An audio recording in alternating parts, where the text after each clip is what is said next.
ఎంతో స్పాంజీగా, తింటూ ఉంటే చాలా కొత్తగా, రుచిగా, చూడడానికి కూడా అందంగా ఉండేలా మనం ఇప్పుడు తయారు చేస్తున్నామండి.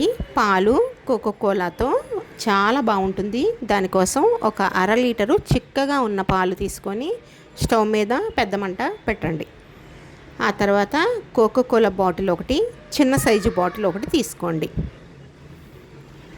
మీరు ఇప్పటి వరకు ఇది ట్రై చేశారో లేదో నాకు తెలీదు. ట్రై చేస్తుంటే ఒకసారి కామెంట్ చేయండి. చాలా బాగుంటుంది. ఇప్పటి వరకు మీరు రసగుల్లాలు తిని ఉండొచ్చు, కానీ ఇది మీరు ఇంతవరకు తినలేదు అని నేను అనుకుంటున్నాను. ఇప్పుడు పాలు మనకి కొంచెము పొంగు వస్తున్నాయి అనుకున్నప్పుడు కోకోకోలా బాటిల్, చిన్న బాటిల్ తీసుకొని మొత్తం అందులో వేసేసేయండి. ఈ విధంగా మొత్తం ఇందులో వేసిన తర్వాత మంట హైలోనే పెట్టండి, ఏం పర్వాలేదు. మొత్తం వేసిన తర్వాత మనకి వెంటనే మనం కలపకపోతే పాలు విరుగుతాయి, కలిపితే విరగవు. మనకి ఎలాగో పాలు విరిగిపోవాలి, కానీ కలుపుతున్నాను ఎందుకు అంటే కోకోకోలాలో పాలు మిక్స్ అవ్వడం వలన మనం చేసే రెసిపీకి డబల్ రుచి పెరుగుతుంది. రుచి అన్నది చాలా బాగుంటుంది. మీరు ఈ రుచి ఎక్కడ చూసి ఉండరు, ఏ స్వీట్ షాప్లో కూడా చూసి ఉండరు. ఇప్పుడు మనకి పాలల్లో మనం అది కలుపుకోవడం వలన పాలు విరగడం ఆగిపోయింది. ఇప్పుడు మనకి పాలు విరగాలి కాబట్టి నిమ్మకాయ ఒకటి తీసుకోండి. నిమ్మకాయ ఒకటి తీసుకొని 2 చెక్కలుగా కొయ్యండి. నిమ్మకాయ జ్యూస్ బాగా రావాలంటే ఒకసారి నిమ్మకాయని నేలకేసి రుద్దండి. ఫ్రిడ్జ్లో పెట్టినా బయట నుంచి తీసుకొచ్చినా కానీ జ్యూస్ బాగా వస్తుంది. ఆ విధంగా చేస్తే 2 బద్దలు కూడా, అంటే ఒక నిమ్మకాయ పిండేసేయండి. నిమ్మకాయ రసం మనం అందులో వేసిన వెంటనే పాలు విరిగిపోతాయి. ఇది అందరికీ తెలిసిన విషయమే కదండి. ఇదివరకు రోజుల్లో పాలు విరిగిపోతే ఎంతో బాధపడేవారు. ఇప్పుడు పాలు విరగడం కోసం అని చెప్పి నానా కష్టాలు పడుతున్నారు. ఏమంటారు? కానీ దీంతోనే ఆ రెసిపీ చాలా బాగుంటుంది. కొన్ని కొత్త రెసిపీస్ కోసం తప్పదు మరి ఏం చేస్తాం, అంతే కదండి. ఇప్పుడు మామూలుగా రసగుల్లాకైతే వెంటనే తీసేస్తాం, దీనికి తీయొద్దు. అలా సిమ్లో విరిగిన తర్వాత కూడా అలా సిమ్లో మరగనివ్వండి ఒక 10 నిమిషాల వరకు, హైలో కాకుండా. మరుగుతూ ఉంటేనే ఆ కోకోకోలా వేసాం కాబట్టి ఆ టేస్టు చాలా బాగుంటుంది. పాలు విరిగిన తర్వాత కూడా మరగాలి, 10 నిమిషాల వరకు మరిగిన తర్వాత ఇప్పుడు ఈ కలర్ మనకు వస్తుంది. మామూలుగా రసగుల్లా చేసుకుంటే వైట్ కలర్లోనే ఉంటుంది కదండి. ఇప్పుడు ఇది మారిద్ది, కొంచెం మనకి బ్రౌన్ కలర్లో వస్తుంది, అంటే గోధుమ రంగు కలర్లోకి దిగిపోద్ది. ఇప్పుడు ఒక క్లాత్ తీసుకొని వడపోసేసుకోండి. నీరు అన్నది ఒక్క చుక్క కూడా మనకి ఉండకుండా గట్టిగా పిండేసేయండి. చేయి కాలుతుందండి, కొద్దిగా జాగ్రత్త. లేదా ఒక మన పచ్చడి బండైనా పత్రమైనా ఏదో ఒకటి దాని మీద పెట్టేసేయండి, నీరు పూర్తిగా కారిపోద్ది.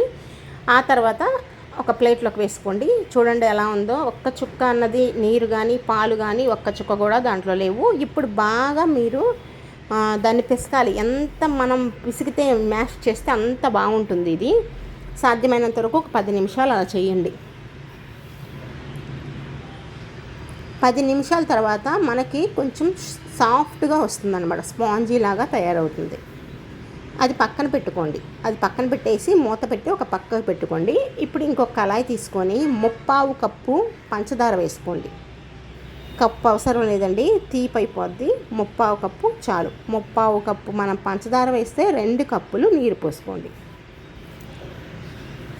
ఇప్పుడు ఆ పంచదార బాగా కరగాలి, మనకి హైలోనే పెట్టుకోండి.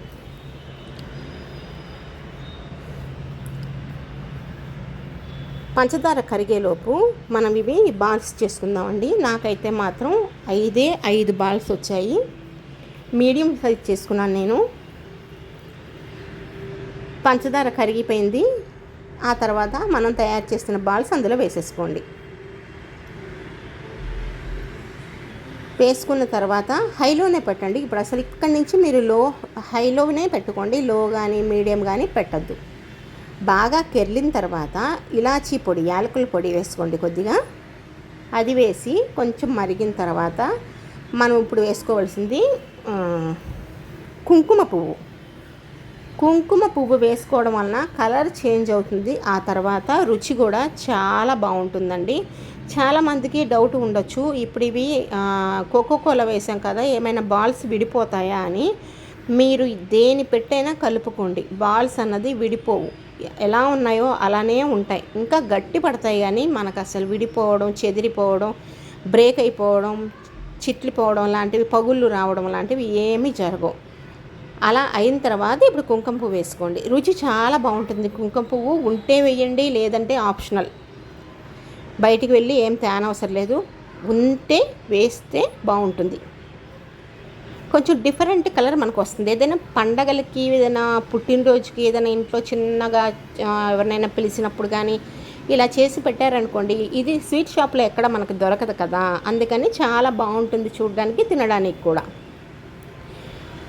చూసారు కదా, ఈ విధంగా మనకి రెడీ అయిపోయింది.